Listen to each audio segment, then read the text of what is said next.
o infección del tracto urinario alto. El diagnóstico de bacteriuria asintomático básicamente es a través de urocultivo. Tenemos que hacer urocultivo. Solo haciendo urocultivo podemos diagnosticar bacteriuria asintomática. ¿Por qué? Porque como su nombre dice, no presenta manifestaciones clínicas. Entonces, urocultivo. En caso de cistitis, ya el diagnóstico va a ser clínico y laboratorial. Clínico por todas las manifestaciones, como por ejemplo polaquiuria, disuria, tenesmo o urgencia miccional, clínicamente. Y laboratorialmente haremos pues sedimento urinario, examen completo de orina, urocultivo. ¿Qué es lo que nos interesa en examen completo de orina? 3 cosas, básicamente. 1, presencia de leucocitos. Ahí van a encontrar, si revisan, cuántos leucocitos debo de encontrar para decir que es una gestante con cistitis. Para algunos, 8 por campo o más de esta, y para otros, 10 por campo o más de esta. Además de leucocitos, debo tener piocitos. Piocitos. ¿Cuánto? 1 o más. Básicamente eso. 1 o más. Si yo tengo clínica, tengo examen completo de orina, eso, el resultado está en 2 horas más tardar. Antes de empezar con el tratamiento, tengo que hacer urocultivo para estar seguro, además, para ver a qué tipo de germen es sensible o a qué tipo de antibiótico es sensible el germen que está comprometido en la infección. Hay que hacer urocultivo. Significa entonces el tratamiento empezamos con o empíricamente. El tratamiento empezamos empíricamente, que podemos modificar con el resultado del urocultivo y antibiograma. Si en el urocultivo y antibiograma nos dice que es un germen sensible al antibiótico que estamos usando, lógicamente continuamos. Tanto la bacteriuria asintomática como la cistitis, el manejo es ambulatorio. Ambulatorio. Por lo tanto, por vía oral. Y en caso de pielonefritis, a ver, un segundo.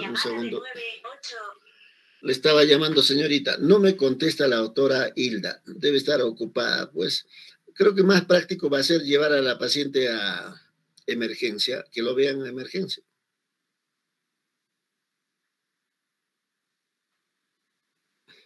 Ah, ya, si tiene historia, lo va a ver de todas maneras. Pues si ya tiene la historia.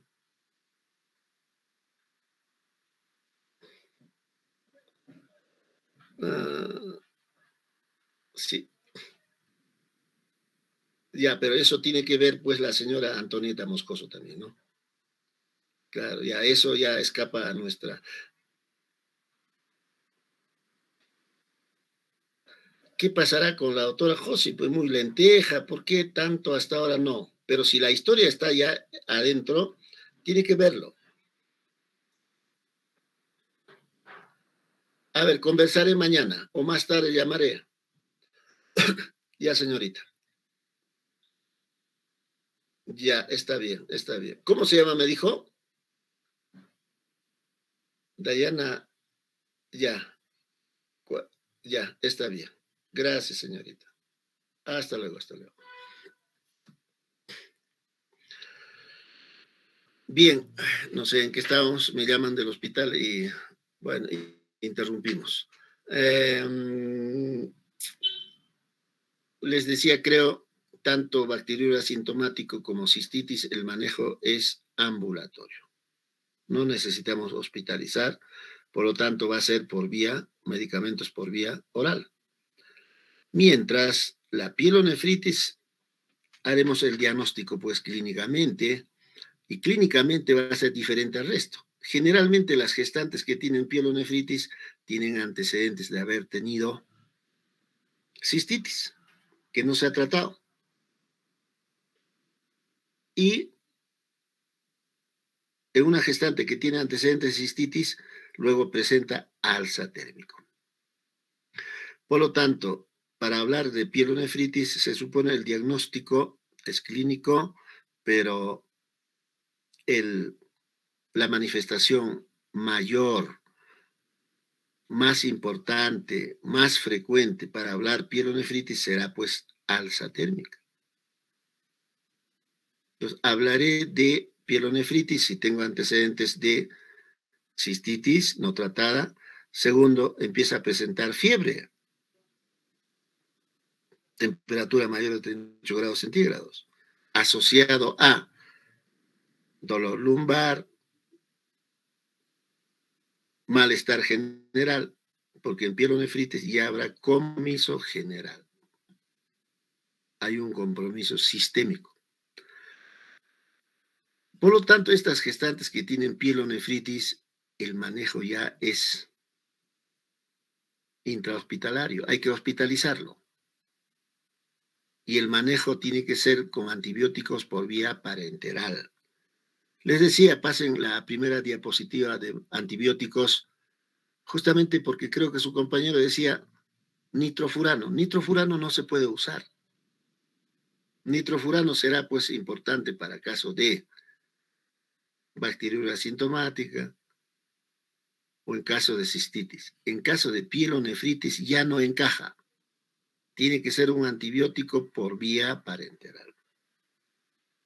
Ahora, lo que me llamó la atención ahí es la gentamicina, me parece, 1 miligramo por kilo de peso. Bueno, yo no sé si eso es verdad, ¿no? Porque se supone los aminoglucósidos, dentro de ellos la gentamicina, es 3.5 a 5 miligramos por kilo de peso. Esa es la dosis.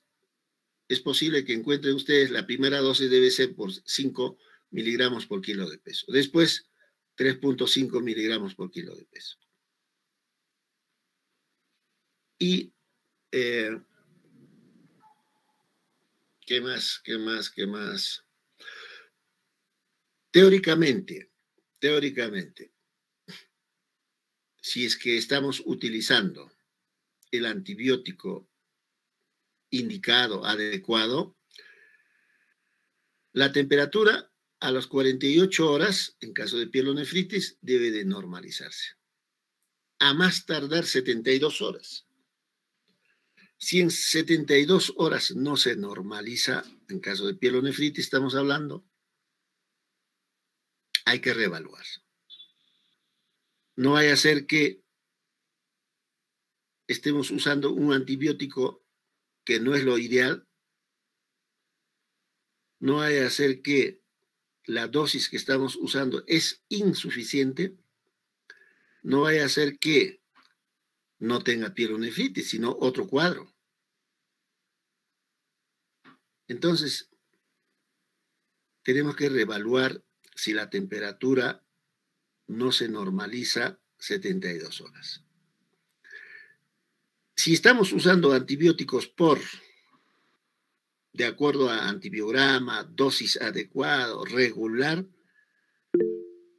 tenemos que pensar en otra patología, creo que la ha mencionado, no escuché bien. Tenemos que pensar en un absceso perinéfrico, absceso. Generalmente cuando estamos frente a un absceso perinéfrico no responden a los antibióticos. ¿Y cómo hacer el diagnóstico de un absceso perinéfrico?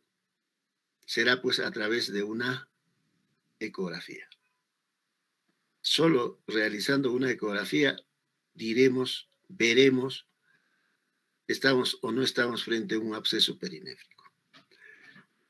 Lógicamente, si es que uno detecta que es un absceso, incluso estas gestantes pueden entrar a sala de operaciones. Ya es manejo del urólogo. De que una paciente que tiene pielonefritis tenemos que monitorizar la temperatura. Nosotros en el Hospital Lorena lo monitorizamos cada 4 horas. De manera de que a las 24 horas tiene que ir bajando, 48 horas normalizarse, máximo en normalizarse será 72 horas. No es así, hay que pensar en un absceso perinéfrico o también trombos sépticos a nivel de miembros inferiores o a nivel de pulmones. Y para ello tendremos que pensar en hacer Doppler. Habría que pensar en Doppler. No sé si tienen alguna pregunta. Doctor, ¿solo la fiebre nos va a ser un indicador para pielonefritis y la puñopercusión, o se podría alterar la puñopercusión en estos pacientes? Claro, lo que le mencionaba es lo más importante es la fiebre. Si yo tengo una gestante, temperatura normal, puño percusión lumbar positivo, no pues, porque dolor lumbar puede estar relacionado con problemas óseos, puede estar relacionado con problemas musculares, otras razones. Por lo tanto, para hablar de pielonefritis tiene que haber fiebre. Y si tiene fiebre, también seguramente tiene dolor lumbar, malestar general, incluso puede ser deshidratación, puede ser vómitos. Lo contrario, tengo dolor lumbar, no tengo fiebre, probablemente no es pielonefritis, será cualquier otra cosa. Eso sería Aguilar. ¿Aguilar o qué es? Cristian. Sí, doctor. Gracias. Perfecto. ¿Alguna otra pregunta? Ninguna. Ya pues, yo tocaré un tema. A ver, un segundo. Voy a abrir la puerta.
A ver, vamos a buscar dónde estoy.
Se ve la diapositiva, ¿no es cierto? Perfecto. Bueno, estaba pendiente este tema. Vamos a hablar hoy día sobre ruptura uterina. En realidad, si bien es cierto, en la actualidad la presentación de rupturas uterinas son cada vez menores, pero sigue siendo un problema de salud pública en o durante el embarazo.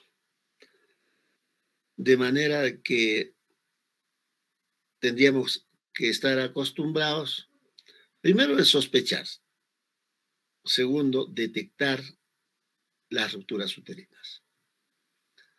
Porque la ruptura uterina se puede presentar durante el embarazo, se puede presentar durante el trabajo de parto y también se puede presentar durante el expulsivo. Y cuando uno define la ruptura uterina, vendrá a ser pues una solución de continuidad no quirúrgica en la pared del útero. A la ruptura uterina se le considera como un accidente del embarazo.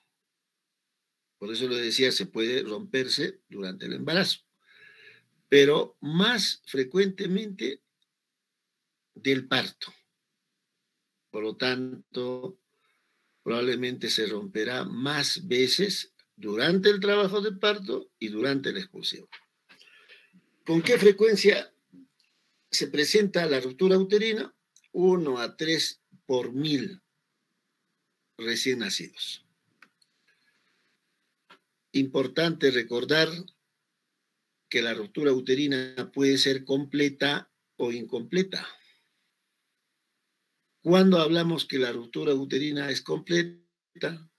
Cuando se compromete todas las capas de la pared uterina.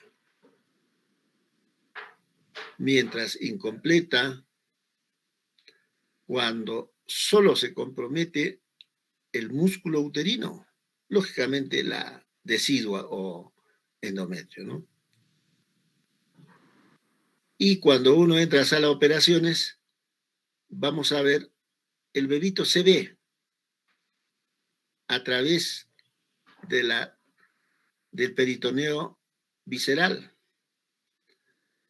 porque se supone el útero tiene su decidua, que es el endometrio, tiene su miometrio, tiene el peritoneo visceral. Entonces, en caso incompleta, hay compromiso de la decidua, hay compromiso del músculo, pero todavía está íntegro el peritoneo visceral. Y a través de ello, cuando uno ingresa a la operación, lo vamos a ver la cara, la cabeza, la espalda, por decir, ¿no? Para que se produzca la ruptura uterina, el principal factor de riesgo viene a ser presencia de cicatriz a nivel del útero, cicatriz uterina. Y cuando uno habla de cicatriz uterino, la cicatriz uterino puede estar relacionado con una cesárea, puede estar relacionado con miomectomía. Ayer, por ejemplo, se hizo una miomectomía en el Hospital Lorena, perforaciones uterinas. Pero de todas estas, lo más importante, la cesárea. La ruptura uterina, en este caso la completa, es una complicación obstétrica grave, porque cuando se rompe toda la pared, tanto la gestante como el producto de la gestación va a tener una alta morbilidad, pero también una alta mortalidad, tanto materno como fetal. Esta es una imagen, una foto de un útero que se ha roto durante el trabajo de parto. En este caso, la ruptura uterina afecta el fondo del útero, el cuerpo del útero, igual el segmento, incluso al cuello. ¿Cuál es el antecedente más importante de este caso, de esta imagen? Antecedente de una cesárea corporal. Cuando uno habla de cesárea corporal, la incisión es en este sentido. En los primeros tiempos, años de que se hacía la cesárea se hacía corporalmente. Pero después se dieron cuenta aquellas mujeres a quienes se realizaba cesárea, se rompían el útero en siguiente embarazo. De manera que se cambió del lugar de la incisión. ¿A qué nivel se incide actualmente? A nivel segmento, en este sentido, a nivel del segmento.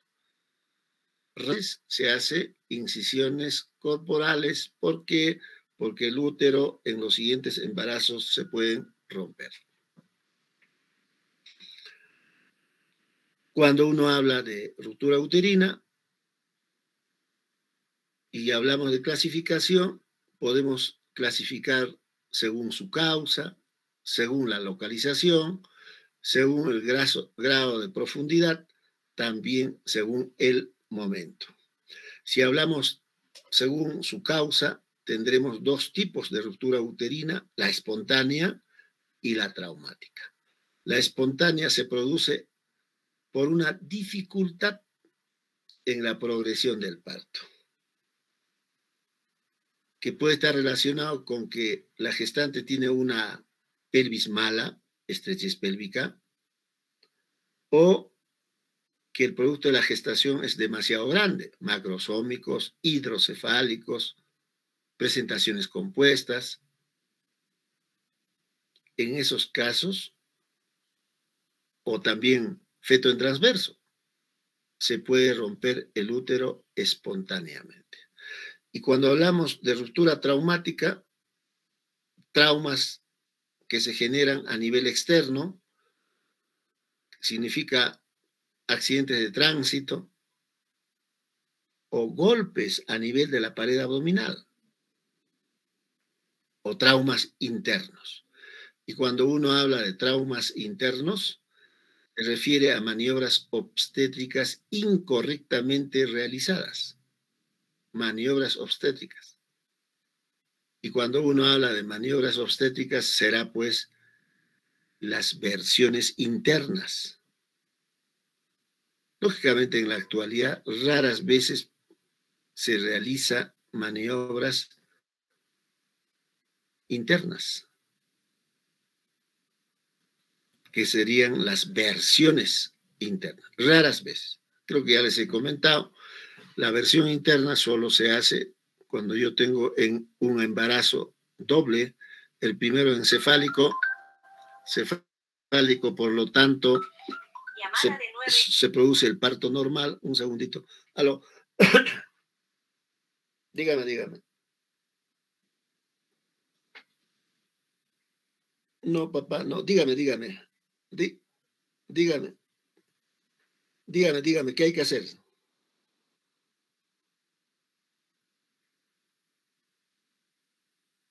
No, pero yo hoy día ya estoy en mi casa. A partir de las 4 todavía voy a estar.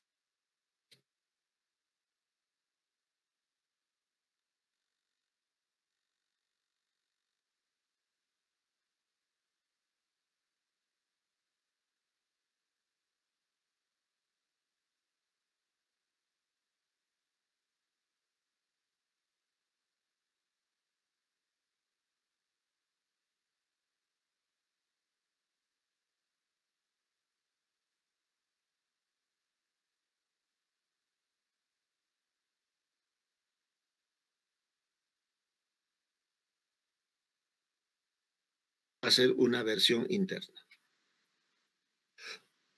Según la localización, una longitudinal a nivel del cuerpo uterino, que sería una longitudinal, una transversa a nivel del segmento, a este nivel se puede romperse, una longitudinal a nivel del borde del útero y, lógicamente, las estrelladas. Estas estrelladas están relacionadas más armas de fuego.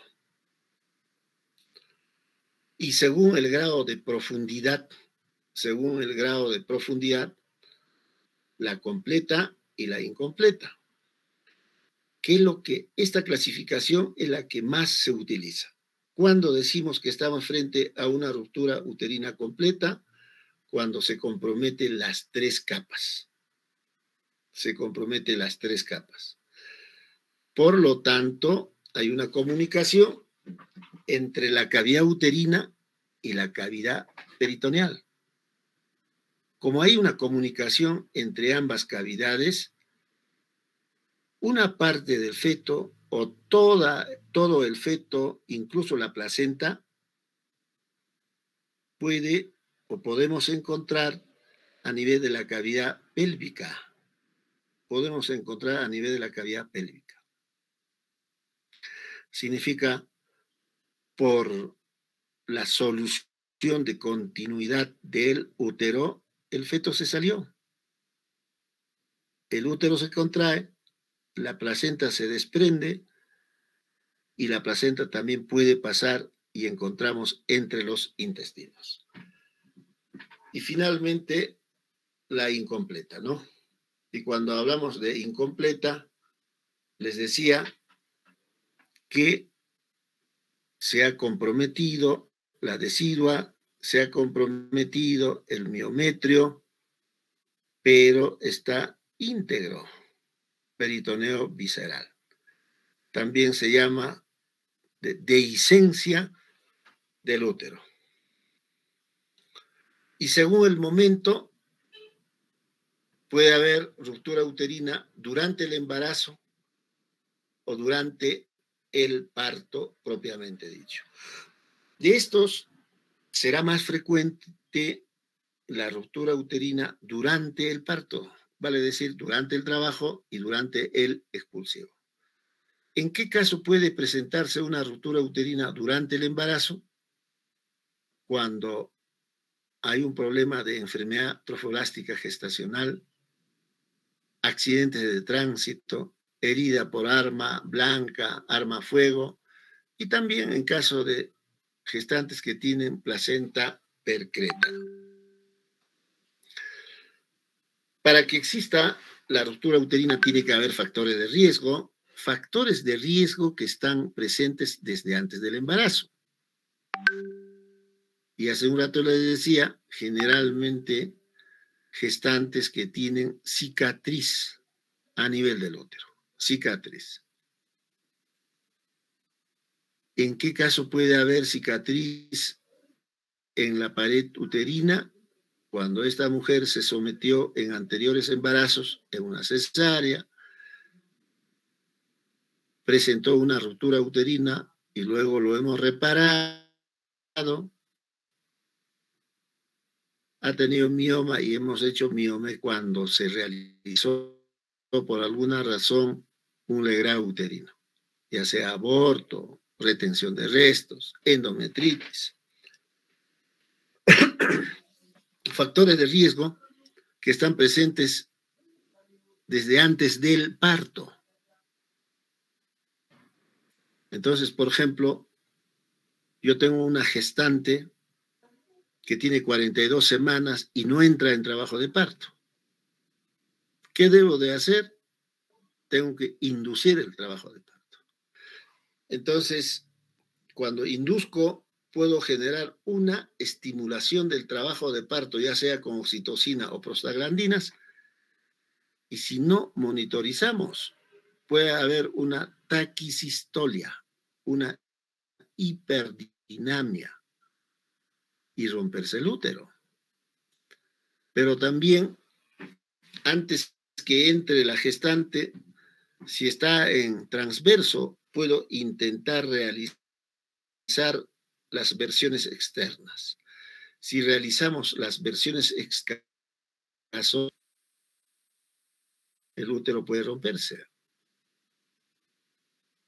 Sin las precauciones, también durante el embarazo se puede romper el útero del útero cuando la gestante tiene polihidramnios, embarazo múltiple, macrosomía fetal, pero en aquellas gestantes que son multíparas o grandes multíparas.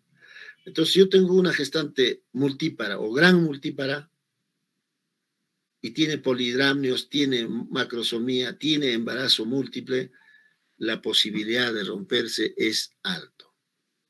Y durante el trabajo de parto, lógicamente, versiones internas que uno puede realizar, parto instrumentado, y cuando uno habla parto instrumentado, estamos hablando de atención de parto con vacuum o con forceps, extracción de nalgas también, extracción manual de placenta, y quizás lo más frecuente son las maniobras de Christeller. La maniobra de Christeller es lo que está haciendo esto de acá. Por alguna razón la gestante entra, se agota, por lo tanto no sale el producto. Porque en algún momento les explicaba, para que se produzca el parto, durante el expulsivo, el feto va a salir, va a bajar por el canal del parto como consecuencia de la contracción uterina. Además, como consecuencia del pujo que realiza la gestante. Hay casos en los que se agota la gestante, entonces ya no hace un pujo adecuado, efectivo. ¿Qué hay que hacer? La maniobra de Christeller. ¿En qué consistía?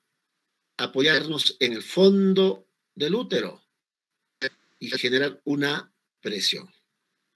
Pero a través del tiempo se ha visto que esta maniobra de presionar a nivel del fondo puede generar en el útero ruptura uterina, óbitos fetales. De ahí que en la actualidad las maniobras de Christeller ya están proscritos. Raras veces se hace.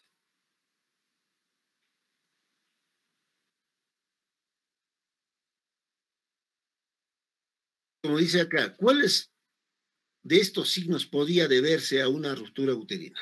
¿Cuál de estas? Porque antes que se rompa el útero, la gestante va a tener una inminencia de ruptura uterina. Si nosotros lo extrapolamos a una eclampsia, antes que la gestante tenga eclampsia, la gestante va a tener signos, síntomas de inminencia de eclampsia. ¿Cuáles son esos signos, síntomas de inminencia de ruptura uterina? La paciente está desesperada, inquieta, hay una hiperdinamia, presenta dolor abdominal, la paciente está angustiada. Si nosotros no detectamos en estos periodos de tiempo, se va a consumar la ruptura uterina. Entonces, ¿qué va a empezar a presentar? Presentará pues un sangrado. Y en ruptura uterina, cuando uno habla de sangrado, puede ser sangrado externo, que generalmente es escaso, es oscuro, y también sangrado interno, que va a ser abundante. Sangrado abundante. Sangrado ¿hacia dónde? Hacia la cavidad pélvica, hacia la cavidad abdominal.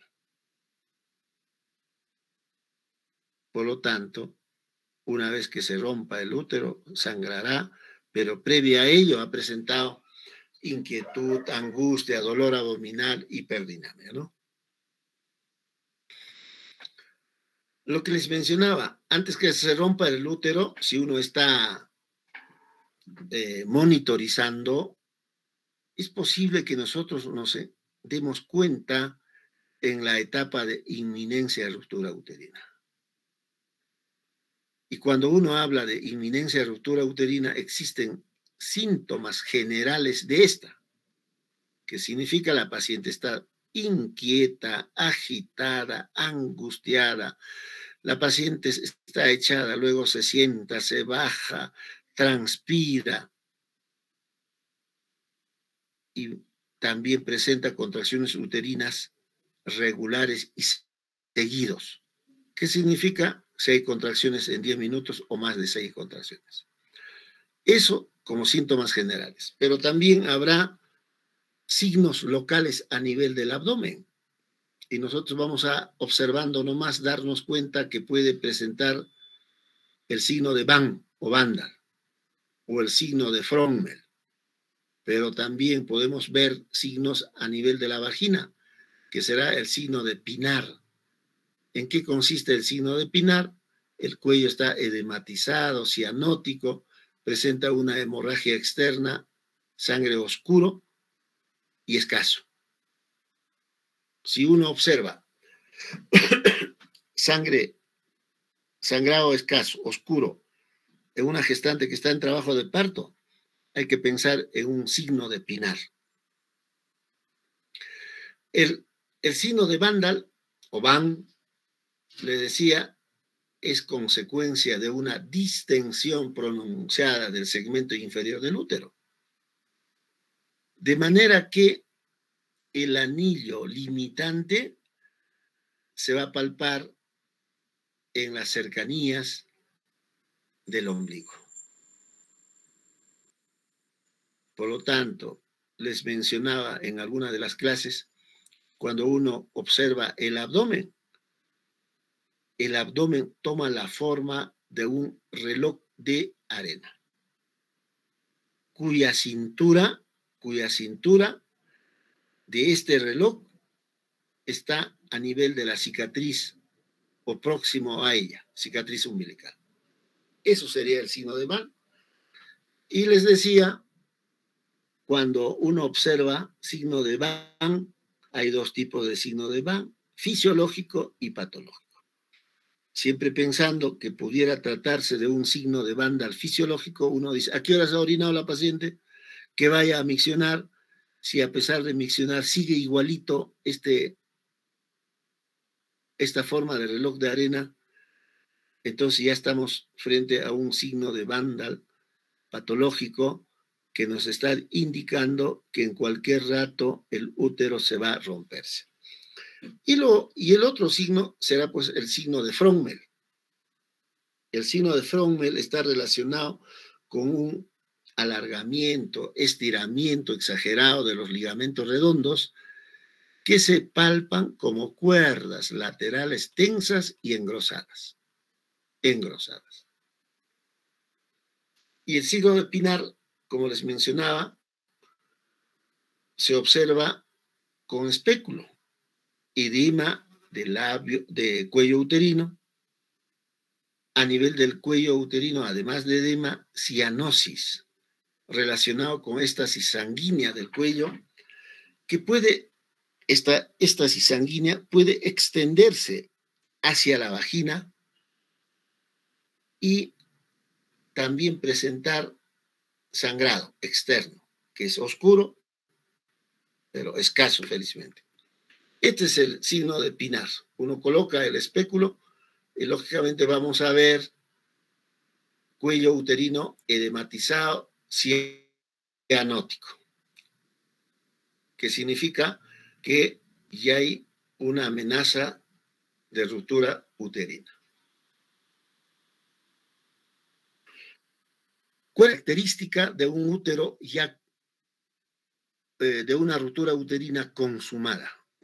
¿Cuál es la característica? La característica es que la gestante presentará un dolor abdominal intenso, que sería señal de que el útero ya se ha roto.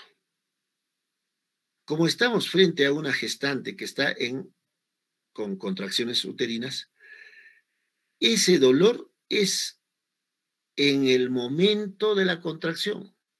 Entonces la paciente dice, se me pone duro el útero y he sentido el dolor más intenso. Eso significa que el útero ya se ha roto y seguido a ese dolor intenso cesa las contracciones uterinas, desaparecen las contracciones uterinas. Por lo tanto, una paciente que estaba desesperada, angustiada, transpirando, quejándose de dolor, que se sentaba, que se echaba, que se bajaba, después de ese dolor intenso, desaparece. Por lo tanto, la paciente observamos tranquila. Eso tiene que llamarnos la atención. Y si uno evalúa, el feto puede palparse fácilmente. ¿Qué significa? El feto ya no está intraútero, sino fuera del útero. Por lo tanto, podemos palpar fácilmente a través de la pared abdominal. El útero se palpa como un tumor duro y más pequeño relacionando con la edad gestacional. ¿Qué ha pasado? Se ha roto, el feto pasó a la cavidad pélvica, la placenta pasó a la cavidad pélvica, el útero se ha contraído, se ha achicado. ¿Aló? Dígame. Sí, a partir de las 5. Ya, perfecto. Hasta luego. Y si uno coloca una sonda, porque cuando uno piensa en rotura uterina, vamos a entrar a la sala de operaciones, por lo tanto hay que colocar una sonda, la orina que vamos a obtener es una orina católica.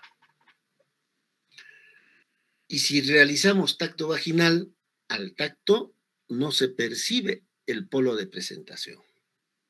¿Qué ha pasado con el polo de presentación? El feto se salió del útero, se pasó a la pelvis. Por lo tanto, cuando uno hace tacto vaginal, ya no encontramos el polo de presentación. Y por otra parte, habrá o presentará hemorragia. Hemos dicho que puede ser externo, interno, es más interno que externo.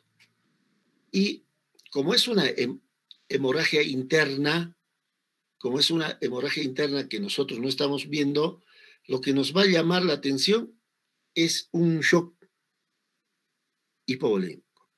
La gestante presenta un shock hipovolémico que sería incoherente con que nosotros no estamos viendo sangrado. Lo que pasa es que está sangrando internamente, ¿no?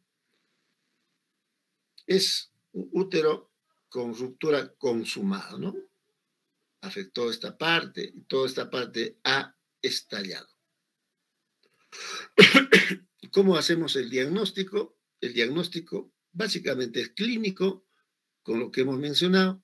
Sin embargo, hay que hacer diagnóstico diferencial con DPP, o sea, con un desprendimiento prematuro de placenta normoinserta y placenta previa.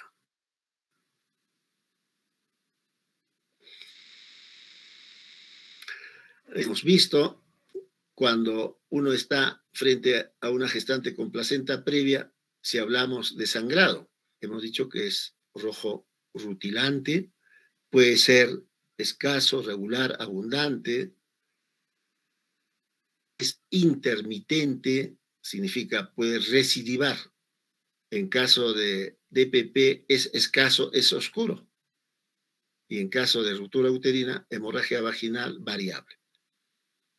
Como les mencionaba, puede ser externo, interno, y si es interno, lógicamente va a ser variable, ¿no? Puede ser leve, moderado o severo. Y muchas veces se asocia a un shock hipovolémico.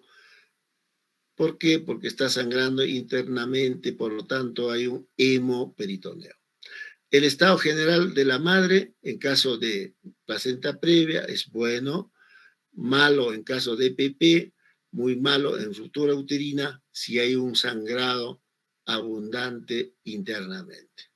el estado fetal, no hay compromiso del feto en caso de placenta previa, hay compromiso en caso de DPP, incluso si el DPP es 50%, más del 50%, va a comprometer al producto de la gestación, por lo tanto puede ovitar.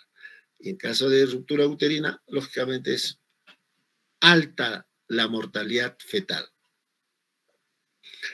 El tono uterino, en caso de placenta previa, normal. En caso de DPP, será pues útero tetánico, hipertónico. Más bien, en caso de ruptura uterina, habrá una atonía. Puede haber una atonía, ¿no? El dolor, si buscamos dolor en placenta previa, no hay dolor.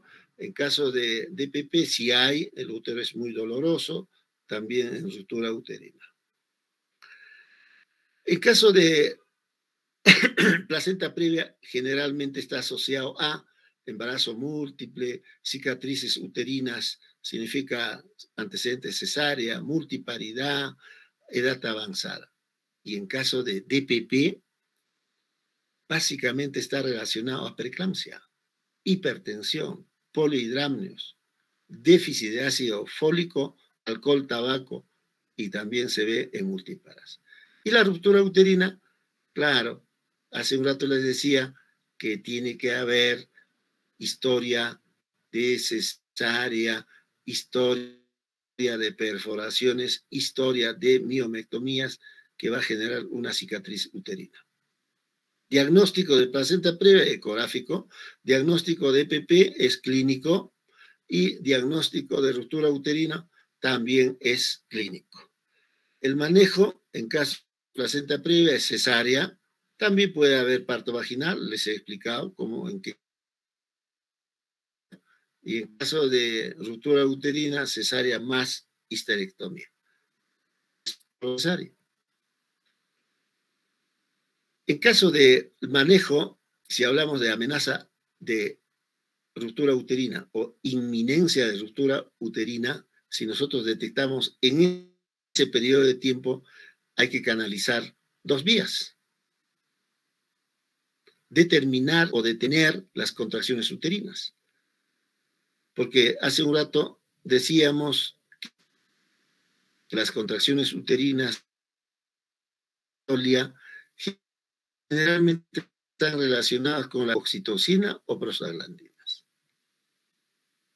Por lo tanto, una forma de detener las contracciones uterinas será pues retirando la oxitocina, lavando, irrigando la vagina si hemos utilizado prostaglandina y a la vez usando tocolíticos.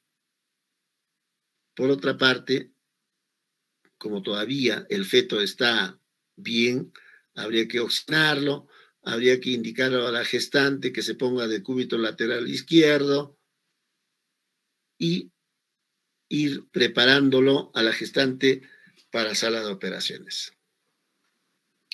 En caso de ruptura uterina inminente, terminar con el embarazo por cesárea previa, manejo intrauterino del feto. Significa, el feto está en sufrimiento, por lo tanto hay que administrar oxígeno, hay que hidratarlo, hay que administrar cloruro de sodio, habría que colocarlo en decúbito lateral izquierdo. Y después de esto, realizar una cesárea antes que se rompa el útero.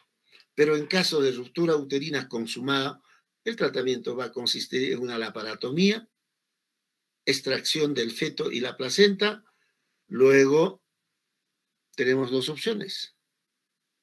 O lo reparamos, la ruptura uterina, o terminamos en una histerectomía.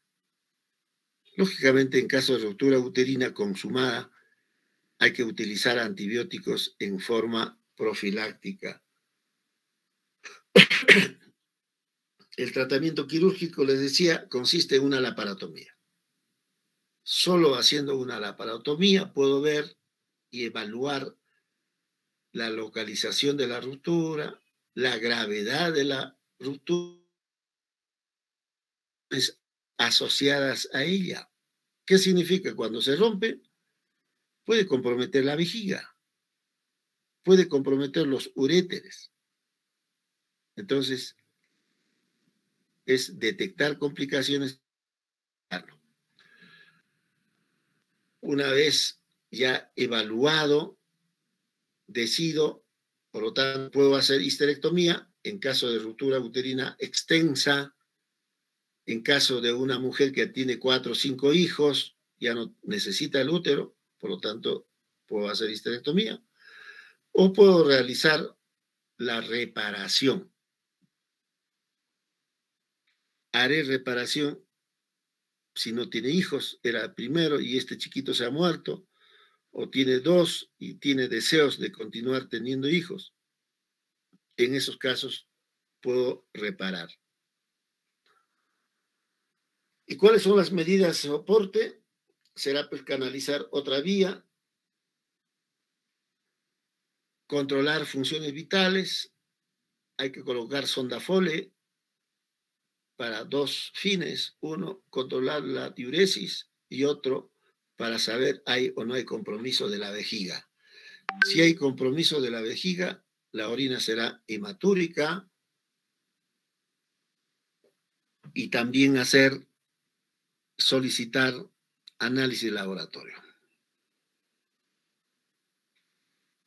Va a ser importante dentro de los análisis de laboratorio el grupo y el hematocrito, porque en función a ello,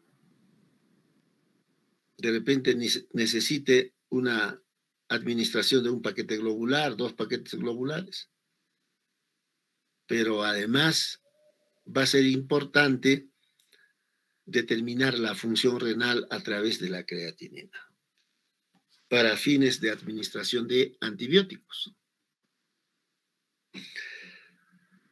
Generalmente cuando uno presencia una inminencia ruptura uterina o una ruptura uterina, hay que realizar profilaxis antibiótica. La profilaxis es para prevenir infecciones en el posoperatorio. ¿Qué tipo de antibiótico se utiliza con fines de profilaxis? Son las cefalosporinas de primera generación.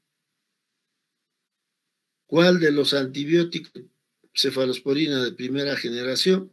La cefazolina o la cefalotina. Cualquiera de los dos, 2 gramos dosis única. 2 gramos dosis única, que debe ser administrado antes de la incisión de la piel. Si es en su servicio, mejor, pero si no hay tiempo, rápido hemos llevado a sala de operaciones antes de empezar con la incisión. Cuando uno realiza la aparatomía, es importante realizar una revisión exhaustiva de la vejiga, porque puede generar también compromiso de la vejiga. También importante realizar revisión de los uréteres, de la uretra, porque cuando hay una ruptura uterina, les decía, muchas veces las rupturas están relacionadas con estrechez pélvica o fetos macrosómicos o hidrocefálicos.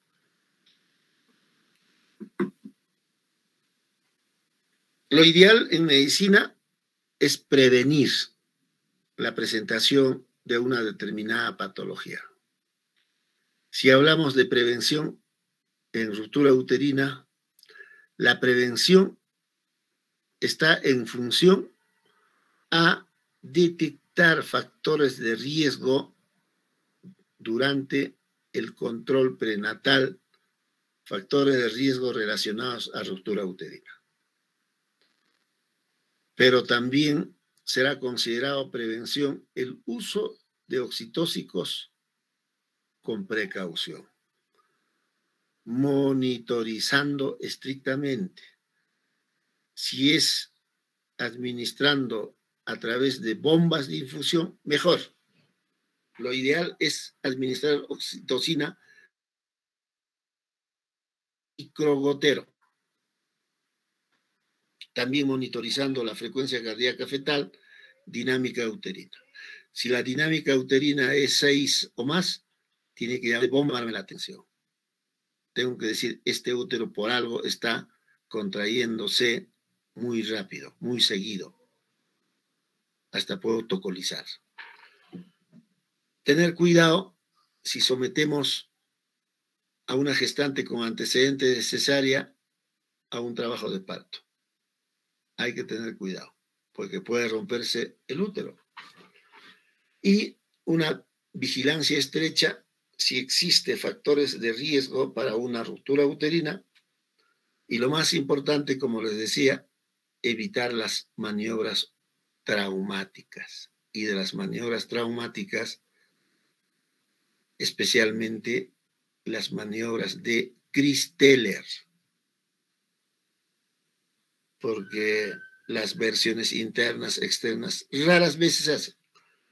Pero Christeller sí, a pesar de que está ya proscrito, se sigue haciendo.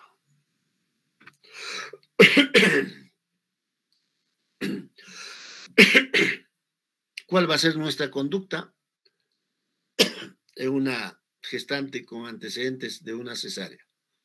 Si es una cesárea previa, la vía del parto debe ser vaginal. ¿Por qué? Porque el riesgo de ruptura uterina aproximado 0,5%. Lo ideal es que el periodo intergenésico no debe ser corto. Entonces, si del parto al siguiente embarazo ha pasado 12 meses, entonces uno puede dar opción a parto vaginal. Les decía, periodo intergenésico corto cuando es menos de 2 años. Habría que considerar ese dato, ¿no? Si yo tengo un periodo intergenésico menos de 2 años, yo prefiero someterle a una cesárea. Pero si es más de 2 años, lógicamente la opción es parto vaginal. Si yo tengo antecedentes de 2 o más cesáreas, la vía del parto recomendado es una cesárea electiva. ¿Por qué? Porque si someto a un parto vaginal, la posibilidad de que se rompa el útero es 1,4%.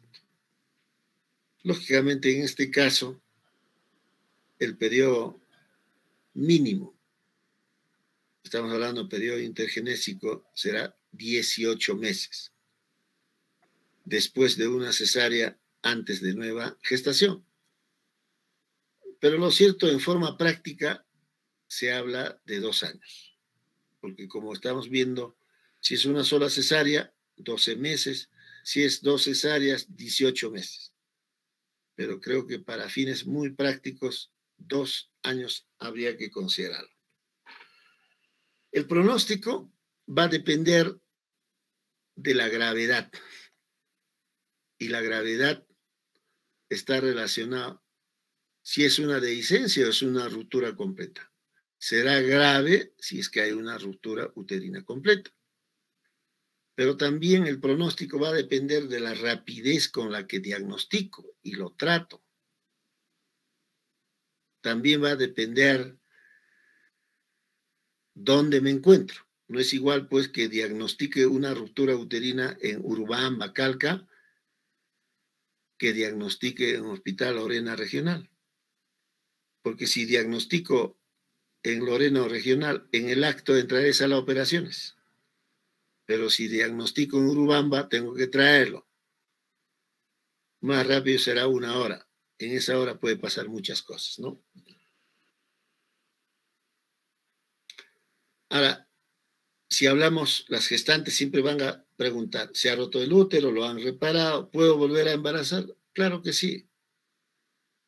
No se contraindica una nueva gestación en una mujer que tuvo ruptura uterina y que se le ha reparado. No se contraindica. Como les mencionaba, el pronóstico será malo o grave tanto para la gestante como para el producto de la gestación. De manera que la mortalidad materna va a oscilar entre 5 a 10%, mientras la mortalidad fetal hasta 50%. 50% de los fetitos de gestantes que se han roto el útero se van a ovitar. 50%, es alto.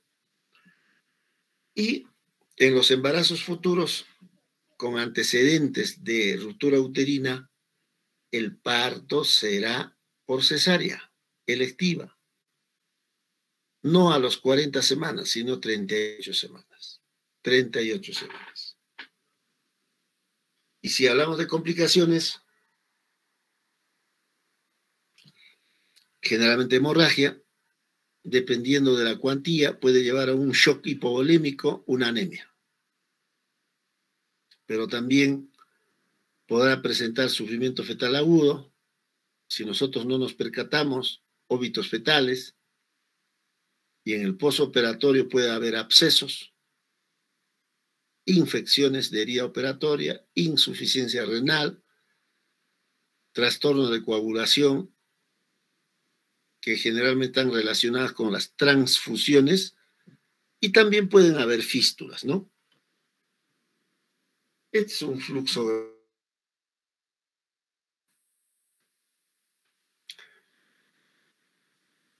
A ver, para empezar el fluxograma. Cuando uno atiende un parto, una gestante con antecedente cesárea, después que se produce el expulsivo, después que se produce el alumbramiento, uno tiene que hacer tacto vaginal y revisar el segmento. ¿Por qué? Porque puede romperse y no sangrar hacia afuera, sino hacia adentro. ¿Cómo darnos cuenta? Haciendo el tacto. Si hacemos tacto, nos concentramos a nivel del segmento y en el segmento encontramos solución de continuidad, significa que el útero se ha roto. Entonces, como dice acá, dice hallazgos en exploración postparto. Se refiere a que hay que realizar tacto vaginal, explorar el segmento una vez que se produce el alumbramiento. Al realizar el tacto, hemos descubierto que hay una solución de continuidad y la puérpera está estable hemodinámicamente, entonces asumiremos una conducta expectante. Significa que la puérpera debe estar en reposo, hay que hacer control de hematocrito seriado, monitorizar funciones vitales. Si todo anda muy bien, prácticamente no necesita realizar operación. Le damos de alta. ¿Qué significa? No está sangrando. ¿Qué va a pasar con esa solución de continuidad? Se va a pegarse y luego va a cicatrizar. Pero en el otro caso, la gestante está o la puérpera está inestable hemodinámicamente. En ese caso, abriremos otra vía, pasaremos por una vía líquidos, cloruro de sodio, o la otra vía paquete globular, monitorizamos. Y después de estabilizar, realizamos una laparotomía y una vez que ya estamos en cavidad abdominal, observamos el útero, tenemos dos opciones. Reparamos la ruptura o realizamos histerectomía. Va a depender lo que les mencionaba. Ya tiene el número de hijos deseados, hago histerectomía. No tiene hijos o no tiene hijos deseados, lo reparo. Hallazgo durante cesárea iterativa, o sea, ya en sala de operaciones. Entonces, si nosotros hemos entrado a sala de operaciones y nos percatamos que había una dehiscencia, una ruptura incompleta, Entonces, reparamos la ruptura.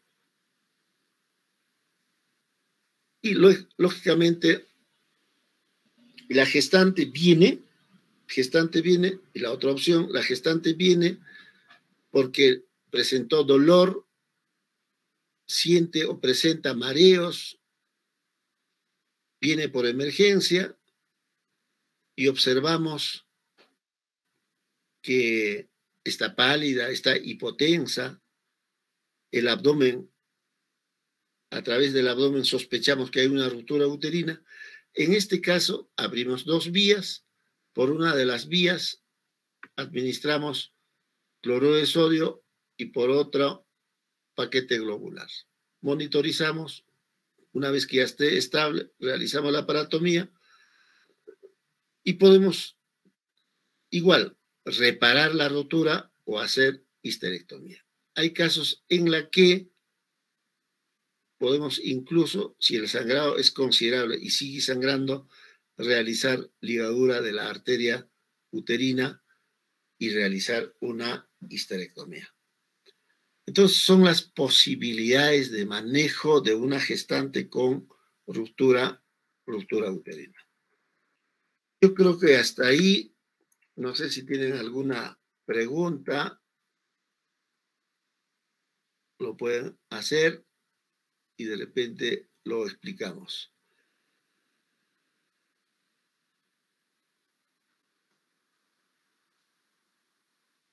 Ninguna pregunta.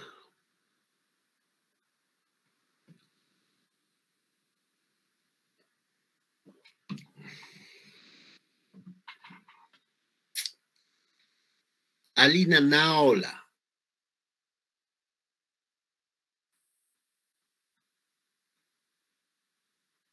Alina.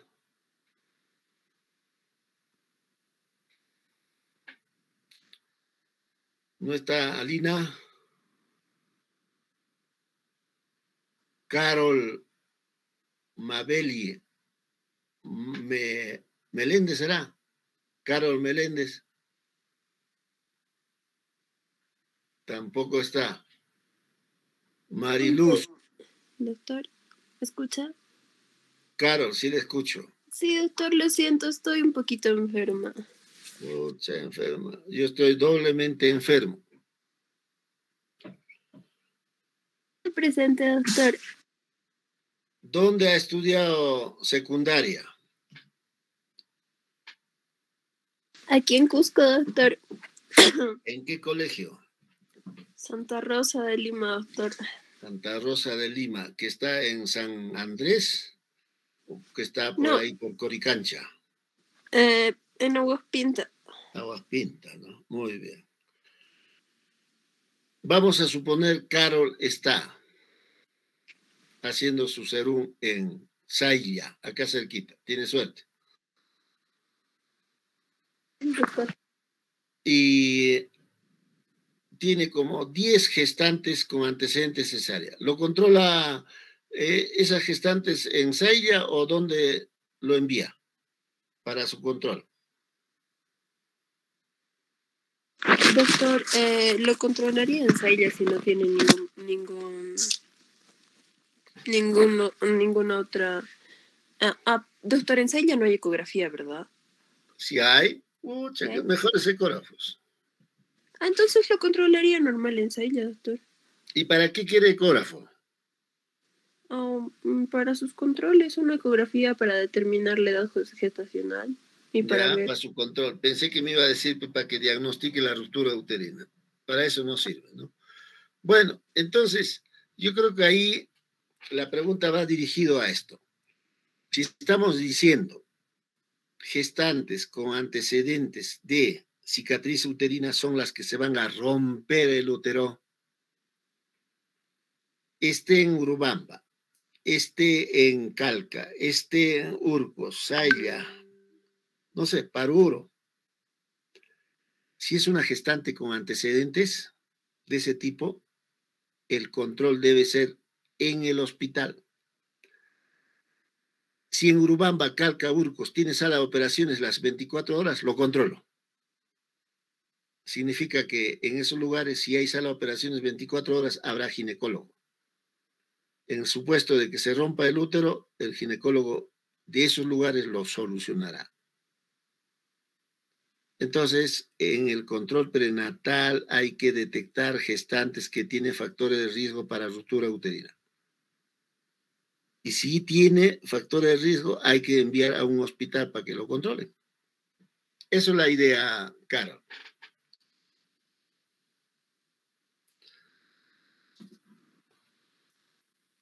¿Alguna otra pregunta? ¿Ninguna? Doctor, Sí. en cuanto a lo que mencionó, ecógrafos en un centro de salud, ¿el médico general está capacitado para poder utilizarlo en una gestante? Ese es el problema. A alguien les comentaba en la práctica o de repente a los internos, no recuerdo, pero hace 2, 3 días. En los centros puestos de salud, a veces van a encontrar incubadoras, pero no hay neonatólogos. Tampoco se atiende parto. Van a encontrar ecógrafos de alto nivel. De repente en esos centros puestos solo hay enfermera, hay obstetrices o médico general. Entonces, en el Perú se hace al revés. Mientras en Hospital Lorena, el último ecógrafo que se compró ha sido del año 2014, me parece. Y no tenemos ecógrafos de alta resolución. Entonces, no es todo solo el instrumental. Va de la mano el instrumental con la capacitación del personal de salud. Si me pregunta, ¿el médico general está capacitado? Puede estar capacitado, pero generalmente no. ¿De qué va a depender? De interés de cada uno. Interés. En mi época de residentado no había ecógrafos, ¿eh? Estamos hablando de 1990. No había ecógrafos. Por lo tanto, yo terminé la residencia sin saber hacer ecografía. Cuando aprendí la ecografía, prácticamente estando en el Hospital Lorena, que no había ni ecógrafo. No había ni ecógrafo. Yo empecé a trabajar en el Hospital Lorena en el 93. No había ni ecógrafo en esos tiempos. Solamente hacían particularmente por ahí uno, nada más. Ahora pues, todos los consultores tienen ecógrafos. Por necesidad yo tenía que regresar a Lima a capacitarme. Una vez me fui al Hospital Loaiza, 3 meses. Otra vez la maternidad de Lima, otros 3 meses. Entonces, la capacitación de un personal va a depender de cada uno de nosotros. Generalmente en los puestos, centros, tienen ecógrafo, pero el personal no está capacitado. ¿Sirve o no sirve el ecógrafo? No sirve para nada. Y la enseñanza será, pues, ustedes, por ejemplo, que dentro de poco ya van a ser médicos. La capacitación va a depender de ustedes, ¿no? No de la institución, sino de ustedes. Eso sería, ¿quién preguntó? Cristian, creo. Sí, doctor. Perfecto. Si no hay más preguntas, ya pues nos quedamos ahí. El examen dijeron el lunes a las 7 de la mañana. Ya, pues, ¿cuándo me van a enviar los trabajos?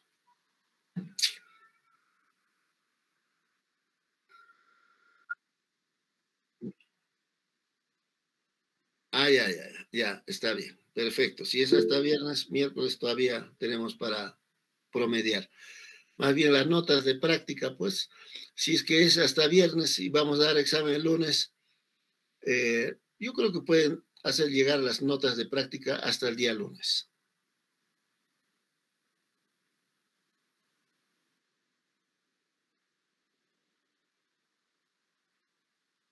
Claro, que comunique que las notas deben estar hasta el día lunes, pues. Perfecto, vayan a almorzar.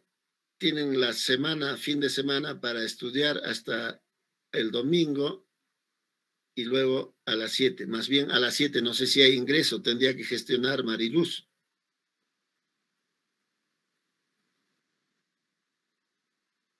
Ya a las 7 ya está abierto.